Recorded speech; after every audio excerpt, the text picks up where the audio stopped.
जी नाज़रीन, अभी हम बात करेंगे ज़्यादा देर बैठे रहने के जो नुकसानात होते हैं आपकी कमर पे, आपकी पूरी बॉडी के ऊपर, वो क्या क्या होते हैं, किस किस तरीके के पेन्स जो हैं वो आपको एकदम से नुमायाँ हो जाते हैं आपकी बॉडी में और आप बहुत किसी सीवियर सिचुएशन के जो है हड्डियों की तकलीफ़ का जो है शिकार हो जाते हैं। इस पर बात करने के लिए हमारे पास हैं डॉक्टर मोहम्मद हाशिम, जो कि फ़िज़ियोथेरेपिस्ट भी हैं और आज हमारे प्रोग्राम में आए। अस्सलाम वालेकुम। वालेकुम सलाम। कैसी तबीयत है जी? अल्हम्दुलिल्लाह ठीक ठाक मैडम। तो चलिए जी शुरू करते हैं। सबसे पहले यही बताइएगा कि ज़्यादा देर बैठे रहने की आदत सेहत पर क्या असरात डाल देती है, क्या नुकसानात होते हैं? Over to you. आजकल हम बहुत सारे पेशेंट्स क्लिनिक में देखते हैं और उसमें एज ग्रुप जो है वो यंग भी हैं, लाइक 15, 18, 20 साल, और उसके अलावा हमने ऐसे पेशेंट भी देखे हैं लाइक जो 40 या 50 ईयर्स से ज़्यादा भी हैं। हमारी बॉडी जो बनी है वो एक्टिव रहने के लिए बनी है। अगर आप पास्ट में जाएंगे और आप देखेंगे तो लोग पैदल चलते थे, अपने रोज़मर्रा के काम सारे के सारे खुद करते थे, सुबह उठते थे, खेतों में जाते थे और एक्टिव रहते थे। लेकिन अब टेक्नोलॉजी की वजह से हमारी जो सहूलियात आ गई हैं उसकी वजह से लोगों ने बैठने की बहुत ज़्यादा रूटीन जो है अडॉप्ट कर ली है। ख़ास तौर पर जो यंग जनरेशन है उसमें तो बहुत ही ज़्यादा प्रॉब्लमेटिक लाइक इश्यूज़ आ रहे हैं। फॉर एग्ज़ाम्पल अगर मैं आपको एक प्रॉब्लम बताऊँ जो बहुत कॉमन सा मसला है, वो ये है कि कमर दर्द पेशेंट्स को बहुत ज़्यादा हो जाती है। उसके अलावा एक प्रॉब्लम है जिसको बोलते हैं सैक्रोइलिक जॉइंट डिसफंक्शन।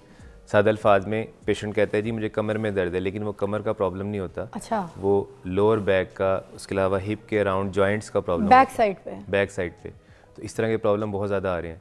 बेसिकली अगर हम बॉडी को मूव नहीं करते तो बॉडी में स्टिफनेस आना शुरू होती है, और जब हम बैठते हैं और गलत तरीके से भी बैठते हैं किसी एक तरफ वज़न डाल के, या फिर अक्सर आपने आजकल की यंग जनरेशन को देखा कि एक तरफ वजन डाल के, सपोज ये मेरी सिचुएशन है, ठीक है, अब मैं इसको इस तरह बैठी हूँ तो ये लोग ऐसे बैठते हैं, इस तरह बैठ के काम भी करते हैं, इस तरह बैठ के टीवी भी देखते हैं, इस तरह बैठ के मूवीज़ भी देखते हैं, नेटफ्लिक्स भी देखते हैं, तो बहुत कुछ देखते हैं। तो उसकी वजह से हमारे जो बैक के जो जॉइंट्स हैं, मसल्स हैं, और उसके अलावा हिप के अराउंड जो जॉइंट है सैक्रोइलिक जॉइंट, उस पर भी लाइक लोड आता है, स्टिफनेस आती है, स्वेलिंग आती है। तो हमारा जिस्म बैठने के लिए नहीं बना, एक्टिव रहने के लिए बना है। अच्छा। तो उस वजह से फिर हमारे बहुत सारे मसाइल स्टार्ट होते हैं। तो ये ज़्यादा देर जो हम बैठे रहते हैं, मुसलसल लोग बैठ जाते हैं, उससे भी कमर में दर्द आता है? और अगर बैठ सकते हैं तो कितनी देर तक बैठ सकते हैं? ये सारी सिचुएशन ज़रा बताइएगा कि ये ना हो कि बल को सारी ज़िंदगी इसका दर्द बुढ़ापे तक रहे। वो चाहिए बेसिकली अगर हम बेसिक रूल की बात करें तो 20 मिनट से ज़्यादा नहीं बैठना चाहिए। अगर आप बैठते हैं 20 मिनट तो उसके बाद आप 2 to 5 मिनट्स एक्टिविटी कर लें। चाहे किसी भी पोजीशन में बैठे हैं 20 मिनट? किसी पोजीशन में नहीं, बैक सपोर्ट करके बैठनी चाहिए। अगर आप बैठ रहे हैं तो ऐसी चेयर पे बैठें कि आपकी बैक सपोर्टेड हो। आजकल हम बैठते हैं लाइक लोग कंप्यूटर पे काम करते ढीला होकर बैठ जाते हैं। टांगें किसी सोफ़ा पर रखी होती हैं या फिर स्टेप पे रखी होती हैं, जिसको हम कहते हैं रिलैक्स मूड जोन ऑन हो गया है, और लोग इसमें बैठ के अपने ऑफिस का काम करते हैं। अच्छा। उसकी वजह से उनको जो प्रॉब्लम, हमारी बॉडी का जो नेचुरल कर्व है इस पोजीशन में कर्व होता है, तो जब हम ढीले होकर बैठते हैं तो कर्व ख़राब हो जाता है। अच्छा। और बहुत देर तक कर्व ख़राब रहने की वजह से गर्दन से लेकर लोअर बैक तक प्रॉब्लम आना शुरू हो जाती हैं। ये तो सिर्फ मैंने आपको स्पाइन के प्रॉब्लम्स बताए हैं। उसके अलावा स्पाइन की वजह से बाजुओं में, स्पाइन की वजह से टांगों में बहुत ज़्यादा प्रॉब्लम्स आते हैं। अच्छा, तो ये फैलता है? बिल्कुल फैलता है। क्या ज़्यादा देर बैठे रहने से पट्ठों में भी तकलीफ आ जाती है, मज़ा आ जाता है, कोई उसकी लचक में भी टेंशन आ जाती है? पट्ठों में खिंचाव बहुत ज़्यादा बढ़ जाता है। उसके अलावा कुछ ऐसी कंडीशंस होती हैं जो कि हम कहते हैं कि मसल्स की स्टिफनेस, मायोफेशियल कंडीशंस, जो कि ना तो किसी एक्सरे में नज़र आती हैं ना तो किसी एमआरआई में नज़र आती हैं, लेकिन पेशेंट की सिचुएशन इतनी ज़्यादा गंभीर होती है कि पेशेंट सारी इन्वेस्टिगेशंस करवा लेता है। फॉर एग्ज़ाम्पल अगर बैठने की वजह से नेक पेन और शोल्डर पेन स्टार्ट हो जाए तो वो बाजू में आ रही होती है। अगर किसी के लेफ़्ट बाजू में पेन आ रही हो तो वो सारी हार्ट की इन्वेस्टिगेशंस करवा कर आ जाता है और हार्ट उसका परफेक्ट काम कर रहा होता है। लेकिन इस सर्वाइकल पेन भी हो सकती है? सर्वाइकल पेन भी हो सकती है। सर्वाइकल पेन की वजह से बाजुओं में दर्द आ सकती है। तो पेशेंट जो है वो सारी की सारी अपनी इन्वेस्टिगेशंस तो करवाता है, लेकिन इन्वेस्टिगेशंस के बाद अगर हम गौर करें तो सिर्फ़ और सिर्फ उसको मसल्स की प्रॉब्लम निकलती है। तो अमूमन इसको डायग्नोज ये किया जाता है कि आपको पोस्चर इशू है, पोस्चरल प्रॉब्लम्स हैं। खून की गर्दिश में भी मसला पैदा हो सकता है इसकी वजह से? अगर आप बहुत ज़्यादा बैठे रहते हैं तो आपकी हार्ट की फंक्शनिंग इफेक्ट होती है, और हार्ट की फंक्शनिंग से मुराद ये है कि आपकी जो दिल की मजबूती है वो उतनी बेहतर नहीं रहती।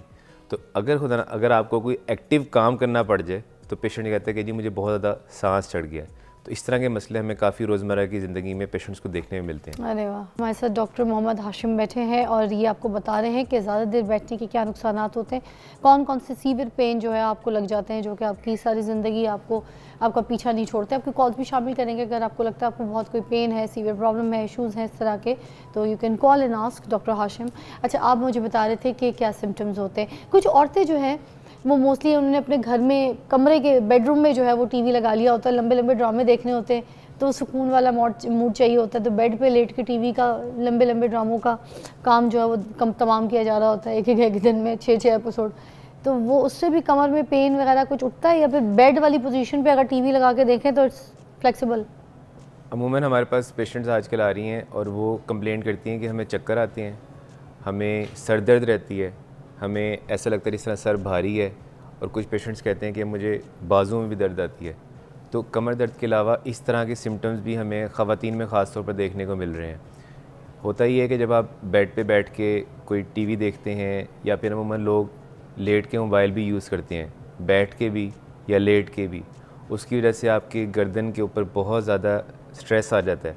अगर हमारे जो हेड का वेट है वो ऑलमोस्ट 8 to 10 kg होता है, लेकिन हमारे गर्दन के मसल्स पर आप कह लें जब हम इसको ऐसे बेंड करते हैं तो 3, 4, 5 टाइम्स हमारे गर्दन के मसल्स के ऊपर लोड आता है, इतना ज़्यादा ज़ोर पड़ता है। तो जब बहुत देर देर तक हम बैठे रहते हैं, लेटे रहते हैं और गलत पोजीशन में लेटे रहते हैं, उस वजह से फिर ऐसे प्रॉब्लम्स आते हैं। होता ही है कि जब आप गलत एंगल पे लेट के मोबाइल या फिर टीवी देख रहे हैं तो वो वाला एरिया आपका स्ट्रेस में आना शुरू होता है। 5 मिनट, 10 मिनट, 15 मिनट, 20। एक कॉल है, शामिल कर लेते हैं प्रोग्राम में। सुल्ताना जी हैं, अस्सलाम वालेकुम। अस्सलाम वालेकुम जी, आपका शो बहुत अच्छा है माशाल्लाह। थैंक यू, जज़ाकल्लाह जी। मैं ना रात कि ये अचानक मेरी नींद आ गई नमाज पढ़ के, तो 15 मिनट बाद मेरी ये कांधे की तरफ मुझे आवाज़ थोड़ी सी ब्रेक होकर आ रही है। पीसीआर में बताइएगा प्रॉब्लम क्या है उनको।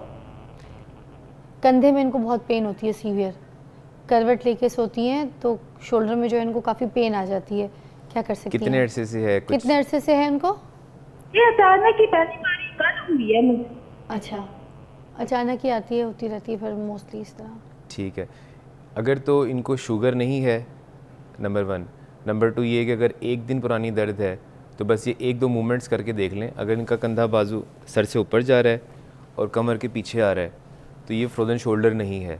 अच्छा, नंबर 1। नंबर 2, आजकल मौसम चेंज हो रहा है तो कुछ लोग पंखा चलाकर सोते हैं या फिर कुछ लोग ब्लैंकेट नहीं लेकर सोते।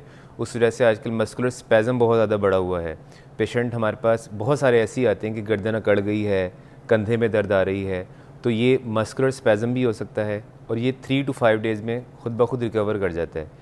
तो एडवाइजेबल ये है कि एक तो कंधे को रिलैक्स रखें, कुछ ऐसी एक्सरसाइज जिसमें shoulder rotations clockwise, shoulder rotation anti clockwise 20 से 30 दफ़ा हर दिन में तकरीबन 3 से 5 मरतबा करें तो इनका कंधा काफ़ी रिलैक्स हो जाएगा। और फ़िलहाल अब टीवी पर बंदा ये बता सकता है, इसके अलावा क्या बता सकते हैं? क्या बात है जी, थैंक यू सो मच, बहुत बहुत शुक्रिया आपकी तशरीफ़ आवरी का, आपकी गाइडेंस का।